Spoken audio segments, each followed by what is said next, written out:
টানা 2 দিন বৃষ্টির পরে যখন রোদের দেখা মেলে, কিন্তু বৃষ্টির দিন ঠান্ডা ঠান্ডা ওয়েদার, সেই ভেবে যখন আগে থেকেই পুডিং বানিয়ে রেখে দিই। রোদ তো উঠেছে, এতই রোদ উঠেছে যে টানা 2 দিনের ভেজা কাপড় চোপড় আজকে একবারেই শুকিয়ে নিতে পেরেছি।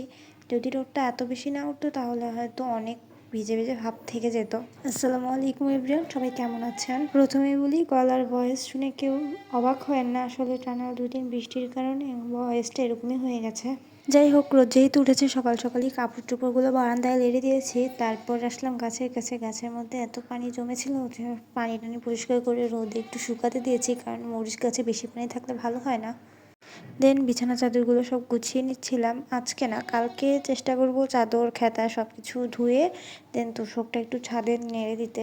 যেহেতু আমার একটা বাচ্চা আছে, বাচ্চা দেখা যায় বিছানায় শিশু করে দেয়, তো সেক্ষেত্রে আমার বিছানা এরকমভাবে রোদে দিতেই হয় প্রায় সময়ই। সমস্যা নেই, যতদিন অবধি মেয়ে বিছানায় শিশু করা না ছাড়তেছে ততদিন অবধি এভাবেই চলতে থাকবে। আর একটু আধটু এরকম হবেই, তো এটাকে আমি কিছু বলি না। তাও আমি চেষ্টা করছি ওকে টয়লেটে শিশ করানো শেখানোর।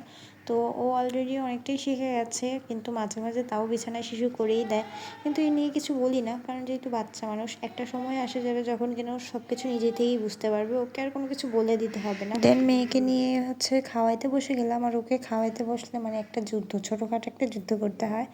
যদিও আমার মেয়ে নিজের হাতে খেতে জানে, ও নিজের হাতে খেলে সুন্দর করে খায়, বাট ওকে যদি খাওয়াই দিতে হয় তাহলে তো একটা ছোটোখাটো যুদ্ধ লেগেই যায় আমাদের মা মেয়ের মধ্যে, কারণ ও খেতে চায় না।